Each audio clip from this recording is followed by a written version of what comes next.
Hi friends, कैसे आप सब लोग। आई होप आप सब लोग अच्छे होंगे और स्वागत है आप सबका मेरे यूट्यूब चैनल में रोशन एके में।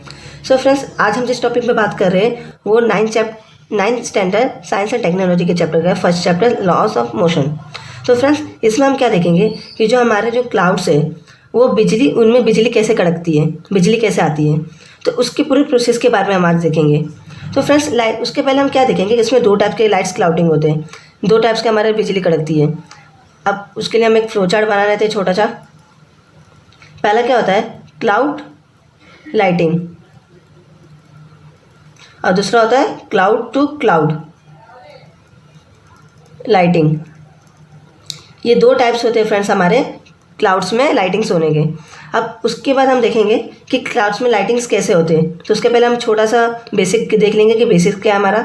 ये हमारे क्लाउड्स हैं फ्रेंड्स। जब इसमें से बिजली गिरती है हम इसे क्या कहते हैं, थंडर, है ना। और ये क्या हो रही है, हमारी बारिश, ये हमारी बारिश हो रही है, रेन। और ये बिजली है जो थंडर, इस बिजली को हम क्या कहते हैं, थंडर। तो हम पूरे वीडियो में से थंडर ही कहेंगे। जब ये थंडर अर्थ पे फॉल होती है, गिरती है, तो क्या होता है, ये अर्थ है हमारा, थोड़े घर है, तो मैं बना लेता हूँ बिल्डिंग से हमारे।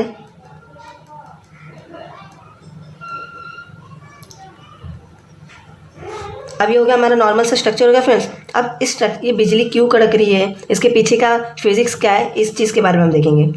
अब जैसा कि आप सभी जानते हो कि हमारे जो वाटर होता है ओशंस में, है ना फ्रेंड्स, ये हमारा वाटर है ओशंस में, जो ये वेपर बन के आसमान में भाप बन के ऊपर की तरफ जाते हैं, ठीक है। तो ऊपर की तरफ ये जाते हैं तो क्या होते हैं, ये क्लाउड्स में फॉर्म हो जाते हैं, कन्वर्ट हो जाते हैं, क्लाउड्स में कन्वर्ट हो जाते हैं। तो इसमें क्या होता है फ्रेंड्स, अब ये तो हमें पता है कि हमारे ये हॉट वेपर्स होते हैं, हॉट वाटर वेपर।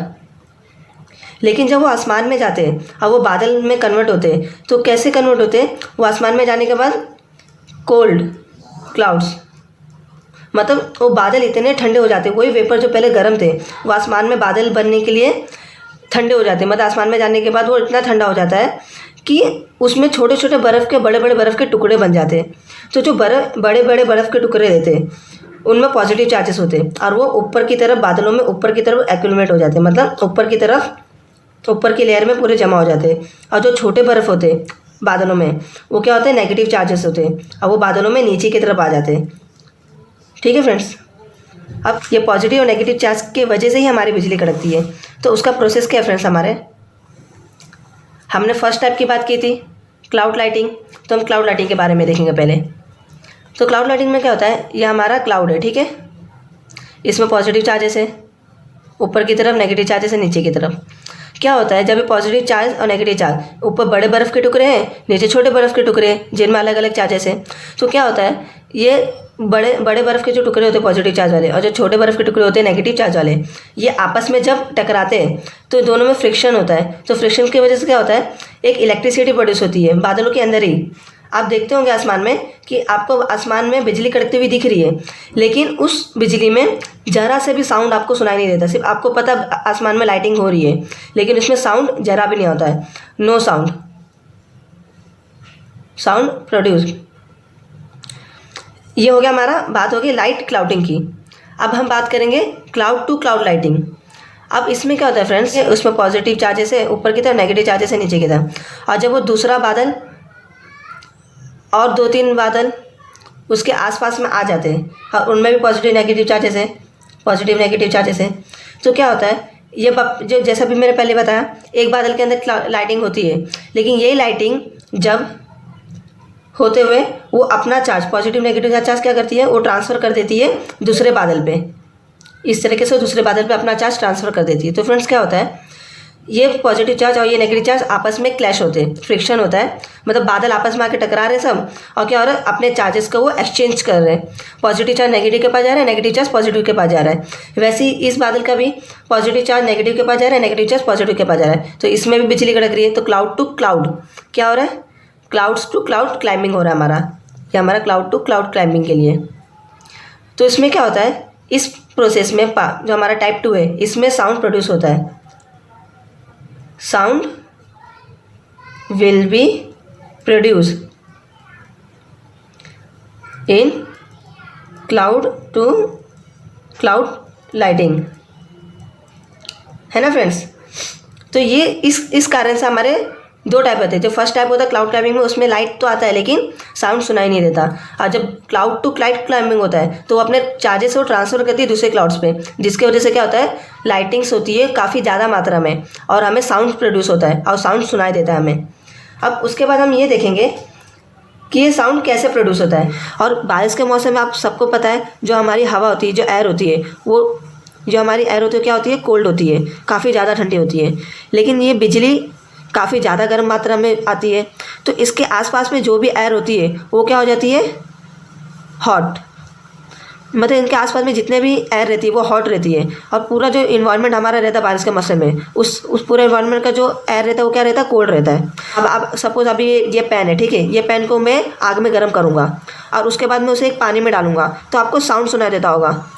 जब बिजली कड़कती है ना तो वो ये जो ठंडी हवा को क्या करता है, वो इस तरफ प्रेशराइज करता है, ऐसा मतलब वो ठंडी हवा को ढकेलता है दूसरी तरफ, ऑपोजिट डायरेक्शन में ढकेलता है, जिसकी वजह से क्या होता है, वो साउंड मतलब ठंडी हवा और गर्म हवा आपस में क्लैश होती है और एक जोर सी एकदम साउंड क्रिएट होता है, एक हाई अमाउंट में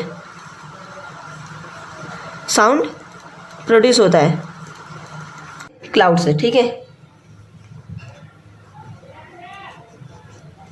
अब इसमें पॉजिटिव चार्जेस है ऊपर की तरफ, क्योंकि बड़े बर्फ़ के टुकड़े ऊपर की तरफ है और नेगेटिव चार्जेस नीचे, छोटे बर्फ़ के टुकड़े नीचे।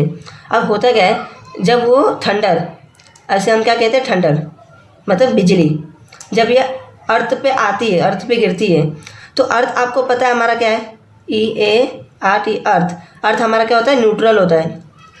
मतलब ये हर किस्म के चार्जेस को एक्सेप्ट करता है अर्थ हमारा, चाहे पॉजिटिव हो कि नेगेटिव हो, कोई भी चार्जेस होने दो, अर्थ हमारा सारे चार्जेस को एक्सेप्ट कर लेता है। तो अपने साथ साथ नेगेटिव चार्जेस नीचे की तरफ हमारे क्या होते हैं, नेगेटिव चार्जेस होते हैं। तो क्या कहते हैं, इलेक्ट्रॉन्स के हमारे नेगेटिव चार्ज कैरियर है, तो वो इलेक्ट्रॉन्स भी हमारे नीचे की तरफ ट्रांसफ़र होते हैं। जो क्या होते हैं, नेगेटिव चार्जेस होते हैं हमारे, वो नीचे की तरफ ट्रांसफ़र हो रहे हैं। और अर्थ पे क्या कहते हैं, न्यूट्रल है, तो नेगेटिव चार्जेस को अट्रैक्ट करने के लिए अर्थ क्या करता है, अपने सरफेस पे पॉजिटिव चार्ज क्रिएट करता है। तो पॉजिटिव चार्ज करते हैं, क्या करते हैं, वो नेगेटिव चार्ज को अपने तरफ अट्रैक्ट करते हैं, मतलब इलेक्ट्रॉन्स को वो अपने तरफ अट्रैक्ट कर रहे हैं। और फिर क्या होता है, अब इलेक्ट्रॉन्स अट्रैक्ट हो रहे हैं तो पॉजिटिव चार्ज भी क्या होते हैं, इलेक्ट्रॉन्स के पास अट्रैक्ट होते हैं नेगेटिव चार्जेस के पास, तो फिर पॉजिटिव चार्जेस ऊपर की तरफ अट्रैक्ट होते हैं। तो इस प्रोसेस में क्या होता है, हमारा जो करंट है, इलेक्ट्रॉन तो हमारा नीचे की तरफ आ रहा है, लेकिन जो करंट होता है हमारा कहाँ जाता है, अपर साइड, क्योंकि करंट हमारा हमेशा पॉजिटिव डायरेक्शन में फ्लो होता है, पॉजिटिव टू नेगेटिव फ्लो होता है, तो करंट हमारा अपर डायरेक्शन में फ्लो हो रहा है। क्यों, क्योंकि हमारे अर्थ पे पॉजिटिव चार्जेस एक्यूमुलेट है। Like a neutral charge accepts all types of charges, है ना फ्रेंड्स। ये आप नोट करके रखें, आपको एग्जाम पढ़ने के लिए काफ़ी आसान होगा। जी, मतलब लाइटिंग जब अर्थ के ऊपर गिरती है तो अर्थ पे हमारे क्या होते हैं, ज़्यादातर ट्रीज होते हैं, है ना, बड़े बड़े ट्रीज होते हैं, कोई छोटे ट्रीज होते हैं, बिल्डिंग्स होती है हमारी, बड़ी बड़ी इमारतें होती है, फिर बड़े बड़े माउंटेन्स होते हैं हमारे, छोटे माउंटेन्स भी होते हैं, बिजली के तार होते हैं हमारे यहाँ पर जिसमें इलेक्ट्रिसिटी प्रोड्यूस होती है, फिर आसमान में एरोप्लेन्स भी उड़ते हैं हमारे, है ना फ्रेंड्स, ये हमारे एरोप्लेन्स है जो उड़ रहे हैं। तो क्या होता है, बिजली है ना, एरोप्लेन पे ज़्यादा गिरने के खतरे होते हैं बारिश के मौसम में। जो ऊंचे ऊंचे पेड़ होते हैं उन पे बिजली गिरने के ज़्यादा खतरे होते हैं, बड़े बड़ी इमारतों पे बिजली गिरने के ज़्यादा खतरे होते हैं, और बड़े बड़े माउंटेन्स मतलब जितनी भी ऊंचाई वाली चीज़ें हैं बिजली वहाँ पर गिरने के चांसेस ज़्यादा रहते हैं। तो फ्रेंड्स, हमें कैसे बचना है, कौन सी जगह पे हम जाएंगे जहाँ पे हम सेफ़ रहेंगे, जहाँ पे हमें बिजली का झटका नहीं लगेगा बारिश के मौसम में। तो फ्रेंड्स, आप कभी भी अगर किसी घने जंगल से गुजर रहे हैं, तो किसी पेड़ पौधों के नीचे से गुजर रहे हैं, तो आपको याद रखना है, आपको किसी भी ऊंची चीज़ों के नीचे नहीं जाना है। जैसे कि बड़ा सा पेड़ हो गया, उसके नीचे आपको नहीं जाना है, आपको शॉक लग सकता है, क्योंकि क्या होता है, ये जो चार्जेस होते हैं ये किसी भी ऊंची चीज़ों के ही ऊपर ही गिरती है, कि छोटी चीज़ों के ऊपर नहीं गिरती है। क्यों, अगर कोई ऊंची चीज़ इसके पास है, सपोज यहाँ पे बड़ी सी बिल्डिंग है, ठीक है, तो ये चार्जेस इसके ऊपर गिरेंगे ऐसे, अब वो क्या होता है, अर्थ में न्यूट्रल होने के लिए जाते हैं, क्योंकि अर्थ क्या हमारा न्यूट्रल चार्ज है। तो ये नेगेटिव चार्ज जो रहते हैं, ये नेगेटिव चार्ज वो किसी भी बिल्डिंग के ऊपर गिरेगा, वो क्या होगा, न्यूट्रल होने के लिए अर्थ से, क्योंकि ये हमारा अर्थ के साथ कनेक्टेड है, न्यूट्रल होने के लिए कनेक्ट हो जाता है। तो वैसे ही बिजली क्या करती है, किसी भी ऊंची चीज़ों के ऊपर गिरती है, जैसे बिल्डिंग हो गया, माउंटेन्स हो गए, तो आपको छोटे पेड़ों के नीचे जाना है, बड़े पेड़ों के नीचे नहीं। वैसे ही अगर आप बिल्डिंग में हैं तो बिल्डिंग में आपके जितने भी इलेक्ट्रॉनिक चीज़ आप उसे बंद कर दो ताकि बिजली गिरे तो आपको कोई खतरा ना हो। ऐसे ही आप किसी भी माउंटेन एरिया से भी पास से ना गुजरे, क्योंकि वहाँ पर बिजली गिरने के चांसेस ज़्यादा है। अभी फ्रेंड्स आपको मैं ये बताऊंगा कि आपको प्रिकॉशंस क्या लेने हैं। अगर सपोज आसमान में बिजली कड़क रही है और आपको लग रहा है बिजली गिर सकती है, तो आपको क्या क्या प्रिकॉशंस लेने हैं। तो सबसे पहला, जैसे अभी मैं एरोप्लेन की बात करूँगा सबसे पहले।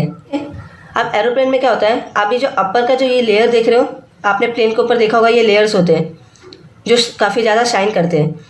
तो ये लेयर्स किसके बने हुए रहते हैं, एल्यूमिनियम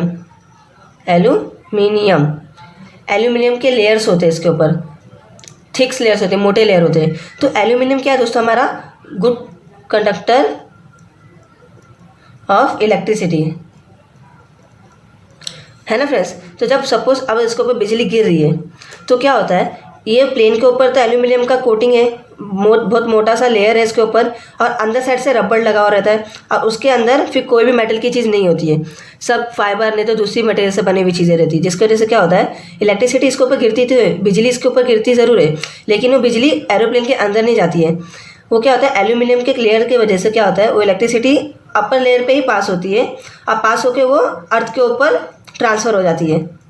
ये हमारा अर्थ है, अर्थ के ऊपर वो इलेक्ट्रिसिटी पास हो जाती है। मतलब क्या कर रहा है, जैसे कि हमारा ये पॉजिटिव चार्ज है, पॉजिटिव है और ये नेगेटिव है, इसके बीच में मैंने कंडक्टिंग वायर जोड़ दिया है, ये कंडक्टिंग वायर है मेरा।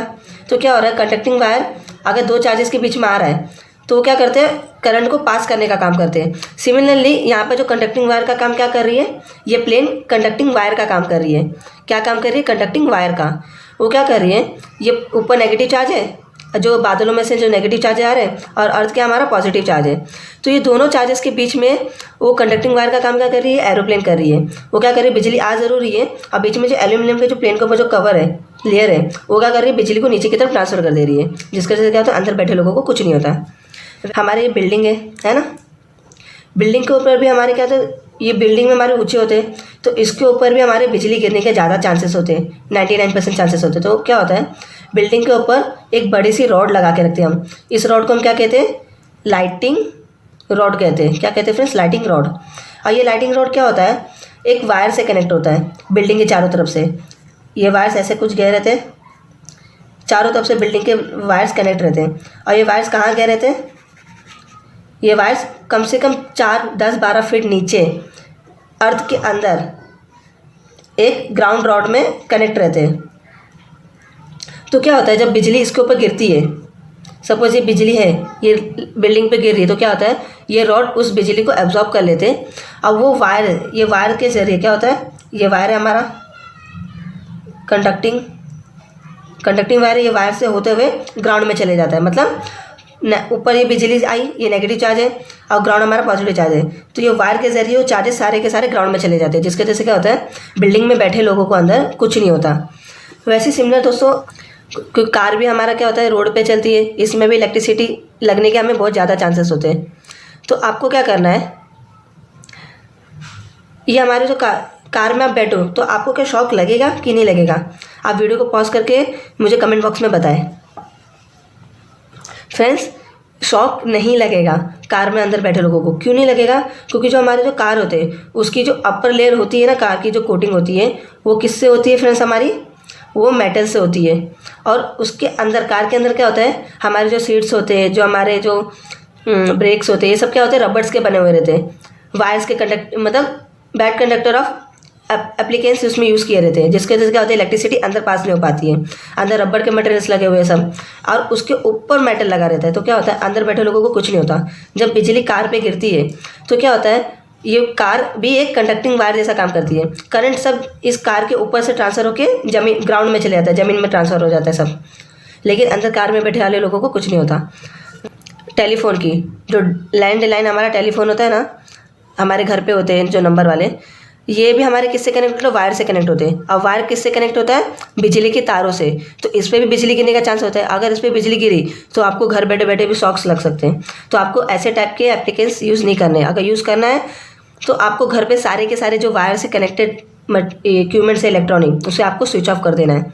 लेकिन अगर मैं बात करूँगा वायरलेस फ़ोन की, जो आप अब सबके घर पे होते हैं, तो आप ऐसे टाइप के फ़ोन्स में शॉक नहीं लगता। क्यों? क्योंकि इसमें वायर्स कनेक्ट नहीं रहते, ये बिल्कुल सेफ़ रहता है क्योंकि ये वायरलेस होते हैं और किसी भी वायर से कनेक्ट नहीं रहते। तो ऐसे और भी एग्जांपल्स है फ्रेंड्स, आप सर्च कीजिए, आप ढूंढिए और कमेंट बॉक्स में मुझे टाइप करके बताइए। तो फ्रेंड्स आज के लिए हम इतना ही पढ़ेंगे ताकि आपका पूरा कॉन्सेप्ट क्लियर हो सके और आप फुल नॉलेज गेन कर सकें। तो फ्रेंड्स मेरे वीडियो को लाइक, सब्सक्राइब और शेयर जरूर करना।